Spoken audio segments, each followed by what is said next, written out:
The sun doesn't shine every day. The storms will come. There are times when the nights will be long and dark and you will be alone. There will be times when the darkness seems to consume everything. But don't let it consume you. That's anxiety. Stop. You're not where you think you are. Your map isn't producing the desired outcome. It's wrong. What should you do? You don't know. Stop. Because if you don't know where to go, there's no point going anywhere. And then what? Prepare. That's anxiety. Stop. Prepare. Well, people hate that because, well, for obvious reasons. Prepare. For what? Everything. Very, very demanding psychophysiologically. And that's also something that's really worth knowing. It's like anxiety isn't just a psychological state that's unpleasant. It's like you're revved up and you're burning resources like mad. And you're in a biochemical state such that that's optimized for quick action, but that's toxic if you inhabit it for any length of time. So not knowing what to do, that is not good. And it isn't just that it makes you feel bad. It's you're running your machinery faster than you can replenish it. For some reason, there is this facade that life should be full of happiness and without its suffering, which actually makes us suffer even more. Because when we get sad or something bad happens, we do not only feel bad about the thing itself, but we also feel bad because our life is not the way it is supposed to be. Not realizing suffering and sadness is just a part of life, and they're inevitable. Unless you learn your lesson, it will keep hurting. Not only it will never stop, it will also keep increasing the amount, so you won't get used to it. And it doesn't matter how you get knocked down in life, because that's going to happen. All that matters is that you got to get up. You have to get up. Whatever experience you're having right now, it has not come to stay. It has come to pass. Sometimes you have to just back up and go within yourself and pray and meditate and recharge your batteries. Go away, clear your head, and then come back and look at it from a different vantage point. Don't operate while you are under the spell or the effect of what's going on. Don't allow your emotions to control you. We are emotional, but you want to begin to discipline your emotion. If you don't discipline and contain your emotions, they will use you.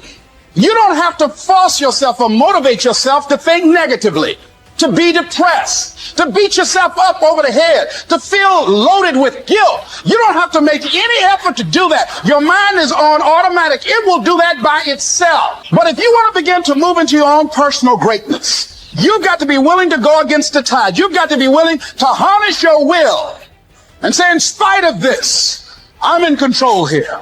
I'm not going to let this get me down. I'm not going to let this destroy me. I'm coming back. The same situation can either be perceived as a lead ball chained to your feet or as wings growing out of your shoulder blades. How you interpret the challenge is crucial to your success of overcoming it. Ultimately, it's never the challenges that matter, but how you perceive them.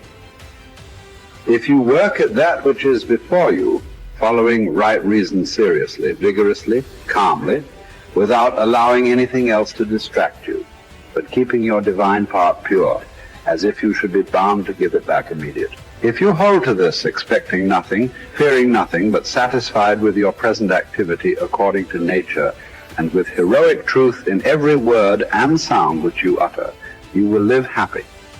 And there is no one who is able to prevent this. We are all bound by this oath to bear the ills of mortal life and to submit with a good grace to what we cannot avoid. So the spirit must be trained to a realization and an acceptance of its lot. It must come to see that there is nothing fortune will shrink from. There's no ground for resentment in all this. We've entered into a world in which these are the terms life is lived on. If you're satisfied with that, submit to them. If you're not, get out, whatever way you please. The happy man, therefore, is he who can make a right judgment in all things. He is happy who, in his present circumstances, whatever they may be, is satisfied and on friendly terms with the conditions of his life. That man is happy, whose reason recommends to him the whole posture of his affairs. How do you bear the suffering that is at the crux of life without becoming tempted and embittered? That's really, really difficult. Now, someone might point out, go ahead and be bitter, see where that gets you. And if you have any sense, and generally people have at least some, they know that being sick and bitter is worse than just being sick. And that being right, it's worse, but it's very hard temptation to avoid. Sometimes you want to be bitter just out of spite in some sense, because things are so terrible. All you've got left is your willingness to shake your fist, and say, well, really? Is this like this many poisonous snakes? Really? That's like, maybe I could have learned with just 1 or 2, not 100. So, but we're all stuck with that. And I think we're stuck with it at every level of our life in some senses. How do we maintain a high order moral orientation in spite of suffering and malevolence?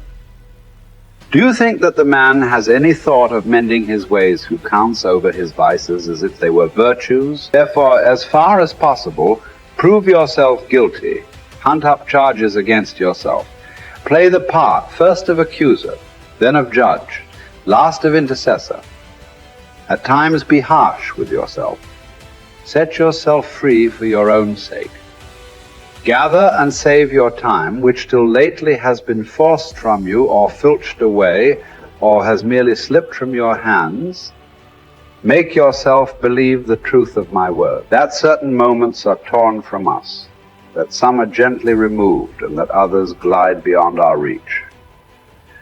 The most disgraceful kind of loss, however, is that due to carelessness. Furthermore, if you will pay close heed to the problem, you will find that the largest portion of our life passes while we are doing ill, a goodly share while we are doing nothing, and the whole while we are doing that which is not to the purpose.